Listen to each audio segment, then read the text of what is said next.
After discovering that my ex-husband was having an affair with my own sister and they were secretly seeing each other, I cut off all ties with them. Story 1. 7 years ago my sister had an affair with my ex-husband. We were still married at the time, I believed happily, and she was his mistress. I caught them together and banished both of them from my life. I divorced him. I told her to get away from me and the two of them stayed together for a couple of years and had a child. My sister tried to reconcile with me 5 different times. I rejected her and told her I would never forgive her for what she did, and I did call her some names and wished for some bad things to happen to her, i.e., I wished for him to cheat on her and destroy her life as they did mine, and I told her she'd deserve it all, and not to cry to me if she caught anything off of him. I actually did a full STD/STI panel, after finding out he'd been cheating on me with her. I was negative, but you can never be too careful, and he never denied there being more. I have been 100% no contact with my sister since, and I never met her child. Not even when ex cheated while she was pregnant and she ended up homeless. I told our family members I would not accept being around her. A couple of weeks ago this guy reached out to me. He's engaged to my sister and was mad I wasn't there to meet him at the dinner my parents hosted to meet him for the first time. He said my sister was so upset, etc. That she had wanted me to forgive her, etc. That he felt I was shitty to be mad at her for dating an ex of mine. I corrected him and said she was his mistress, that I was married to him, still actively married when they had an affair, and I told him I caught them in my home and my bed. He didn't reply. Several days afterward my sister showed up and was pissed off at me for telling him what I did, because he left her. She told me I should be willing to put the past behind us and reconcile and stop treating her like she's a criminal or evil. She said I act like she repulses me. I told her because she does. And I told her my feelings had not changed at all in 7 years. She cried and told me one of us could die and we'd never reconcile if I'm not willing to try, and I said I would not care. I told her she could die tomorrow and I would not regret my decision not to reconcile. I told her I no longer cared what happened to her, or if she was okay or not. She left in tears. My parents were so angry that she confronted me. They had already been disgusted with her being the other woman, but to confront me for correcting her lie, they said it showed she had not grown at all. While my aunt told me I had no need to be so cruel after time had passed, she told me I was treating my sister worse than she treated me, and that I should be ashamed of myself for saying I wouldn't care if she died because it's an evil thing to say to anyone, let alone family. Ada? Relevant comments. Commenter. Well, actions have consequences. I wouldn't forgive either. Well said. NTA. She didn't care about you one bit while she was your husband's mistress. She didn't care about you one bit when she continued to stay with him and have a child with him. I wouldn't care one bit about her either. She only wants you back now because you were right, and he left her high and dry. My mother slept with my then husband while we were married with children. We divorced and I found out later that she was just one of a string of affairs he had during our marriage. You'd best believe she died alone with the finest medical care the state could provide, only attended to by the PCAs that the state paid to mind her. NTA. I would not forgive her either. Easy for others to judge and comment when she didn't do it to them. All of this. I can't imagine claiming to love my siblings and then having a full-blown affair in their home with their spouse. I'd be pissed at my ex, but my own flesh and blood. That's a level of betrayal 99% of people would have a very hard and difficult time getting over. NTA. She lied to her new guy cause the truth would make her single again. Any decent man would never get with a woman who fucked her sister's husband. She knows this. Tell your aunt to fuck off and ask her who she cheated with. P.S. Sister isn't family. You don't fuck your family spouse and marry them afterward. Commenter. The cheating was pretty unforgivable on its own. That she continued a relationship with the guy and had a kid with him just puts everything so far beyond redemption. Exactly. I think it's telling that she presents it like this, dating my sister's ex. Because she knows the truth is far worse, and makes her look like a scumbag. I think if she was childless, she would have outright lied about why they are estranged. NTA. Your sister betrayed you in one of the most painful ways possible, and you're under no obligation to reconcile or forgive her. Especially when it's clear she hasn't taken full accountability for her actions. She tried to rewrite history with her fiancé, and when her deception unraveled, she confronted you instead of owning her behavior. It's not cruel to set boundaries and protect your peace, especially after years of hurt. Her choices had serious consequences, and it's not your responsibility to repair a relationship you didn't break. While saying you wouldn't care if she died might sound harsh, it's likely an expression of how deeply her betrayal impacted you. It's okay to feel that way, and it doesn't make you evil. You've made it clear where you stand, and it's up to her to respect that. Sister totally overplayed her victim's hand. It read very much like the Barbra Streisand effect. Had the sister not made a big deal about OP not being at the dinner, he probably wouldn't have felt the need to confront OP about it and prompt her to reveal the truth. And if he's the family is everything type of guy, well, she should have thought things through and considered that he'd want to get to the bottom of why the sisters are estranged. Good for you. I am so proud. Also, your parents seem to realize you are right, but can understand them still seeing her and grandchild. I'm glad the fiancé left her when he knew how vile and disgusting she is, and want you to know it's good that you have shown her how consequences work. NTA. Just reading this, I can say for sure that your sister repulses me too. Your aunt is as bad as your sister is. If she is married, you might wonder whether your uncle knows she is probably a disgusting cheater too. Fuck both of them. Stop treating me like I'm evil. Girl, you cheated with your sister's husband. What were you expecting? A birthday card every year? You're not obligated to forgive just because time passed. Healing doesn't mean letting toxic people back into your life. Story 2. AITA, for refusing to change my daughter's name. My sister and I were raised by our stepmother and father. Our stepmother was very close to us and more of a mother than our actual mother has ever been. She passed away about 5 years ago after losing her battle with cancer. Her name was Lee Ann, and it was very important for me to honor her by naming my child after her. We selected the name Leanna in order to honor Lee Ann, while being somewhat different and more modern. My sister had the same idea of wanting to honor Lee Ann, and named her 2-year-old Lee. We told her that we chose the name Leanna for the child we were expecting. Sister is very upset because she said that it clashes with her baby's name choices. My sister is not currently pregnant but wanted to name her future daughter Ann or Anna as another way to honor Lee Ann. She thinks it would be stupid for her kids to be named Lee and Anna with a cousin named Leanna. I agree that that would be confusing as we have a pretty close family and the kids would be seeing each other a lot. However, we had no clue that she wanted to do another honor name for a future kid. Going into this, we knew that Lee and Leanna are pretty similar names, but I thought they were different enough that it wouldn't be too weird or confusing. I do feel bad because she already had a baby name picked out for her future daughter and we would somewhat be making it not able to be used. However, we were both close to Leanne and I don't think she should be the only one that gets to use an honor name. At the end of the day, she can still name any future kids whatever she wants. And I have the same right. After thinking long and hard about it, we told her that we were still going to use the name. We want to honor Lee Ann, and no other names considered feel right for this baby. Sister has been making passive-aggressive comments since then. For example, we were out shopping with her, and Lee picked out some kind of stuffed animal. Lee dropped it at the Walmart parking lot on the way back to the car. My sister quickly picks it up and hands it to him saying, "Careful buddy, she might want to steal that too." I'm pretty sure she was trying to imply that we stole a version of his name or something, but the whole interaction was pretty weird in my opinion. Edit. Her middle name is Karen, for people asking in the comments. I don't want to use it for obvious reasons, and neither does my sister. Edit 2. This is also really the only name me and my SO both can agree on as we have very different naming styles. I prefer more classic names like Rachel or Paula or Maxine. He likes more trendy names like Moon or Adrian. Edit 3. I don't plan on using any more honor names for Leanne in the future. We have Naomi and Stephen, honor name from the father's side, picked out for any future children. I don't like any girl versions of Stephen either. So, no, I'm not going to name her Stephanie or whatever. This child is not Naomi though because it feels very wrong. We've tried referring to her as Naomi and it just isn't her name if that makes sense. Edit 4. If sister had a child named Stephen or Naomi I would not care. I don't own a name and she is free to name her future child whatever she wants. Edit 5. Her name is gonna be Karina Yall. Karina Lake. Lake may sound like a weird middle name but it's for Lee Ann Karen, and her last name that started with E. Leanna, is off the name list for good. I don't want to ruin my relationship with my sister and nephew over a name. Edit 6. I can't find the comment back but someone was recommending names and said Bertha. I actually love it because it's very classic, but I feel like a child would get bullied with that name.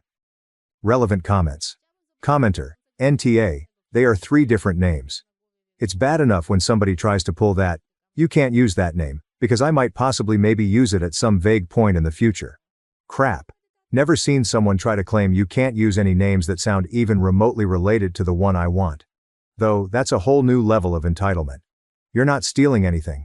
You can name your kid anything you want, and they can name their kid anything they want. She might steal it. First come, first serve. You wanted it, you should have grabbed it sooner. This lady must have been pretty feckin' amazing to get 3 kids named after her. I just hope these kids are given enough space to be themselves, and not expected to live up to their namesake. I have 4 nieces from 4 different siblings, all named after my mother in some fashion. Some amazing people do exist that deserve to be honored to the point of absurdity. I know Reddit likes to think that all step-parents are evil, but there are some really great step-parents. My step-dad is the only father I ever knew or needed. He's now 85, and I'm 63 and he's still daddy. Commenter. NTA. Your sister needs to calm down. She doesn't get to be the only one to honor your stepmom. She doesn't get to nix your name choice on some potential future baby. What if she has another boy? What a messed up thing to say to a kid. Seriously, WTF is wrong with her? I have a brother John and 2 cousins named John. No one got mad at anyone else. NTA. First, why does your sister get to honor your stepmother twice, and you don't get to at all? Second, the second name is for a hypothetical child. If she has another baby and if she has a girl. No? It's ridiculous to hold out for that. Third, cousins having similar names is fine. Heck, cousins having the same name is fine. It happens, people survive. My husband has multiple cousins with the name David, the same as his brother, and the same last name. NTA, but expect it to be something that comes up every now and then for a while. The key here is that the issue your sister is having is not that you want to honor your stepmother as well, but that you are choosing something that interferes with her plans. Oh well, name your kid what you want to name here. You actually have a baby on the way who needs a name, not an imaginary baby who may or may never exist. Story 3. Aida for ruining my brother's childhood memory by admitting I photoshopped it 14 years ago? When my younger brother, 20 now, was 6, he went through a huge Harry Potter phase. He loved the wizarding world and believed he might meet Harry Potter, Daniel Radcliffe, or the other characters on a family trip to Scotland since Hogwarts was there. No one promised him this, but he convinced himself it could happen. Sadly, the trip was cancelled after our grandpa passed away, and my brother was devastated for both reasons. To cheer him up, I decided to craft a souvenir. I was 16 and had just discovered Photoshop, so I edited a picture of my brother with Daniel Radcliffe, to make it look like they'd met. I printed it, framed it, and gave it to him without telling him it was fake. He loved it, and fully believed he'd met Daniel. Soon he had an entire story about the meeting, what they talked about, how Daniel hugged him, etc. It was so sweet, and none of us, my family and I, had the heart to tell him the truth. Fast forward 14 years, and my brother still didn't know that the old low-quality picture of him meeting Daniel Radcliffe was fake. I never told him because his memory of the fake meeting felt so real to him that it became one of his proudest stories. Over time the memory became less important and the framed picture had been packed away in some box, and my brother has long outgrown his Harry Potter obsession. Yesterday, however, we were at our parents' home and we were bringing up old memories. You know how it goes. The story of meeting Daniel Radcliffe came up, and thinking it was harmless, I told him the truth. I thought he'd laugh, but instead he got visibly upset. He didn't want to believe me at first, thinking I was messing with him. I told him the real story of how and why I did it. He told me that it feels like I robbed him of a real childhood memory that he really cherished. And he feels embarrassed thinking about all the times he's told people about meeting Daniel Radcliffe in person, even recently. We ended our conversation on a semi-good note though. I apologize for not telling him sooner because I do feel bad that it meant so much to him even now. But I don't regret it. Back then, it made him so happy during a rough time, and I don't regret giving him that joy. I just didn't realize how much it still meant to him. So I'm just wondering, am, or was, I the a-hole? Relevant comments. Commenter. NTA. It's like Santa. You did it with good intentions and he never met him. He was 6, now he is 20. Maybe disappointing, but he's 20 years old. It would be worse to continue the fantasy for an adult. I am sure no one ever thought at the time this would be the result 14 years later. Sounds like he just never got the memo. It wasn't real. Much worse things that can happen as an adult. While it's a bummer he feels embarrassed, you had nothing but the sweetest intentions, and definitely thought this would be a few-year-long phase. Not something he held on to for life. Don't sweat it. Soon he'll have better small talk to make with the people he told about meeting Daniel when he's able to laugh about this. I don't think either brother is the asshole here. 14 years ago, the OP was a teenager trying to do something nice for his little brother. And now, I'm sure it's hard for the brother to learn the truth, and embarrassing to think he might have to tell other people he inadvertently lied to. Really, the parents should have intervened once they realized the 6-year-old believed he met Daniel Radcliffe. Truthfully, this feels like an NAH. OP was being kind, thoughtful and caring when they created the picture. Little bro isn't in the wrong for being embarrassed given how much time has passed and that he honestly believed the memory was real. Hopefully, with time the embarrassment will pass and he'll be grateful to have a sibling who cared this much about his happiness. Admittedly, I know little about child psychology, but am I the only one troubled by the fact that a 6-year-old, getting a picture of a moment that never happened, makes himself fully believe it did happen, and then creates a total fantasy around it? Commenter. I'm still stuck on the fact a 6-year-old saw this picture and just suddenly thought he met Daniel Radcliffe and forgot? I was 6 one time, and my brain never did anything like that. How do you know? Fake memories are a thing and most of us have concocted some. It's freaky to think about, but very much true. ETA. This is why child witnesses are especially tricky at trials. It's really easy to suggest false memories to kids, and they'll be 100% convinced those things happened. I'm a tad surprised that you could convince a 6-year-old they'd met their idol when they hadn't, but you're still NTA. Did he even question it at the time? False memories are well documented in child psychology. It's very easy to convince someone of a false childhood memory, and they will even accidentally fabricate additional details. There doesn't have to be any malice involved, it's just a weird quirk about the way brains work. My younger sister remembers doing something that I actually did. I didn't bother to dispute it, but it took me aback for a moment. Just goes to show that false memories really can be planted so firmly they become real. Every time he told the story, it was reinforced. Parents really should have said something by age 12 or 13. NTA. You were 14, he was 6. You did a cute thing for your kid brother. It's not on you that the adults in the situation never clued him in, and let him persist in thinking this event really happened into adulthood. Really, they should have done something, up to and including getting him professional help, when he started developing the fantasy that the meeting had really happened, and behaving like it was a real event. That is when the adults should have intervened, because that is when it stopped being harmless fun. Edit for ages. I misread the original post. If OP was 16 when the pic was made, then the brother would have been 8, if he was 6 when OP was 14. That doesn't substantially affect my point here, other than that it is perhaps even more worrying that an 8-year-old would develop this fantasy because at 8 he should have been old enough to recall that they never went on the trip, so there was no possibility that he met the actor. Story 4. Ida for refusing to go to my mother-in-law's for dinner anymore. I want to preface this by saying that I am on the spectrum, and therefore struggle with nuanced social situations, which is why I'm reaching out to Reddit for some third-party insight. My mother-in-law has recently moved back to our hometown after finally escaping from her ex. My husband and I were unaware of the severity of the situation, because Emil made efforts to hide it, and I know that my husband is feeling very guilty about it.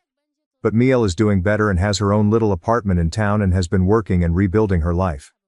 We've made efforts to support her as much as possible, but we are in a tight spot financially, so what we can do is limited. For the past couple weeks, my mother-in-law has been inviting us over to her place for dinner multiple times a week. She has always loved to cook, and says she is excited to get to cook for family again. Plus she gets to spend time with our toddler.